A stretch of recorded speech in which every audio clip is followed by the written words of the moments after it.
Très bien, bienvenue dans cette série de vidéos. Alors, comme on l'a dit, nous avons vu le bouton, donc Telerik Button. Nous allons voir maintenant ce qu'on appelle Telerik Autocomplete. Alors, pour cela, juste à la suite, ici, je vais créer la même chose. Donc, je vais peut-être créer un autre menu.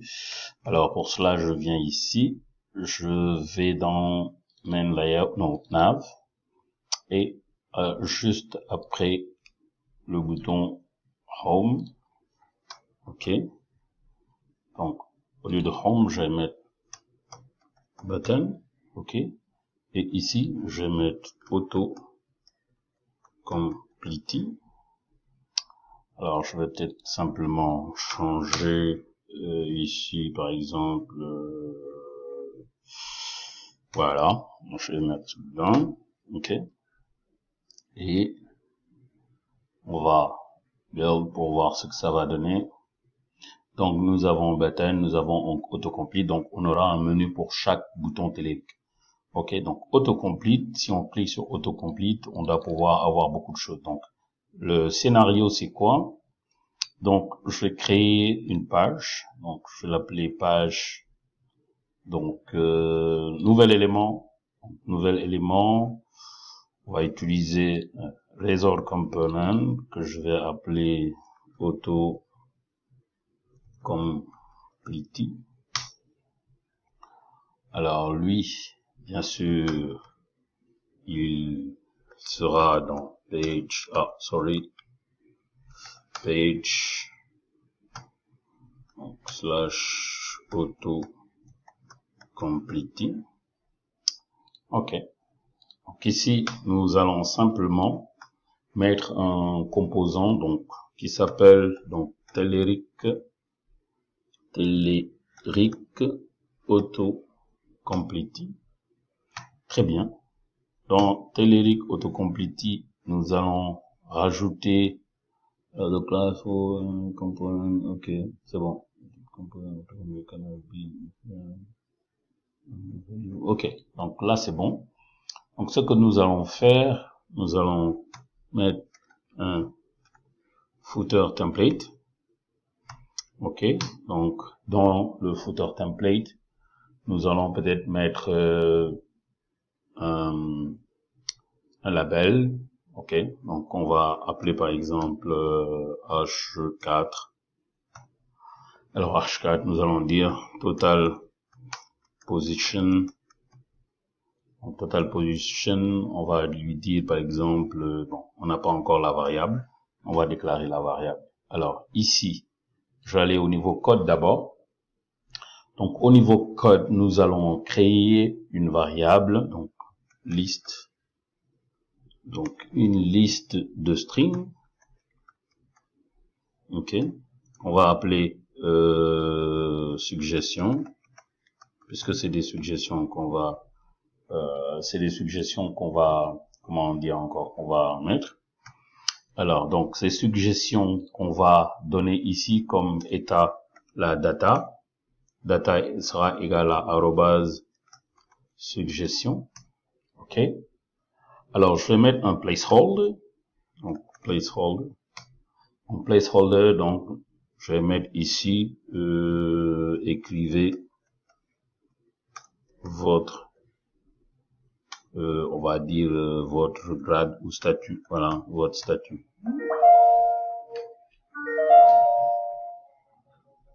Très bien, donc ce que je vais faire, c'est de mettre, donc ici, donc, @suggestion.count, voilà. Très bien, donc je viens ici, par exemple, dans suggestion, je vais dire suggestion égale à new list de suggestions. Très bien. Donc, je vais faire ceci. Alors, je vais suggérer des mots, ok, en string. Donc, je vais prendre par exemple manager, ensuite développeur, ok, ensuite architecte. Bon, je vais mettre Solution Architect. Ok, ensuite je vais mettre Technical Writer. Je vais mettre aussi autre chose. Ok, Application Architect. Et je vais mettre un autre élément, par exemple, est-ce qu'on a S? Ok, je le dis, Sales Agent. Très bien. Donc ici, c'est bon pour la réinitialisation. Donc je vais créer cette valeur-là. Et vous allez voir ce que ça va donner. Donc je vais mettre private void. Ok. Lui, il va recevoir string valeur. Bon, je vais mettre valeur en minuscule. Ok. Et puisqu'il n'envoie rien, donc je vais simplement lui dire var. Non, je vais dire par exemple var résultat reçoit suggestion point where. Alors suggestion point where, donc je vais lui dire suggestion goes to suggestion point start with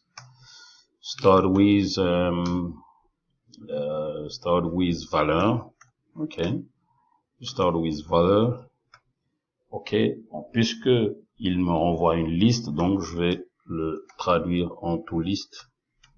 C'est mieux, sinon il va me générer un message d'erreur et je lui dis la nouvelle valeur de suggestion reçoit result. C'est tout.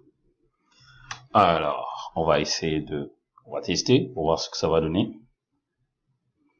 Donc nous avons manager, nous avons développeur, nous avons tout ce qu'on veut. Ok. Donc ce qui reste maintenant, c'est de pouvoir compiler et d'avoir le résultat. Ok, allons-y. Reload.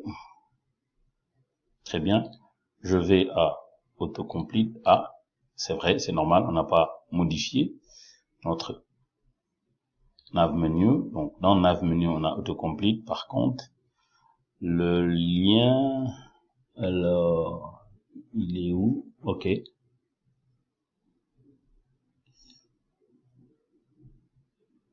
Très bien. Alors, href. Alors, il va être à autocomplete. Ok. Sounds good. Ctrl Shift B.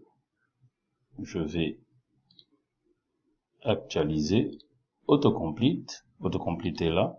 Si je mets M, pouf. Ok. Donc, nous avons ça. Donc, ce que je vais mettre.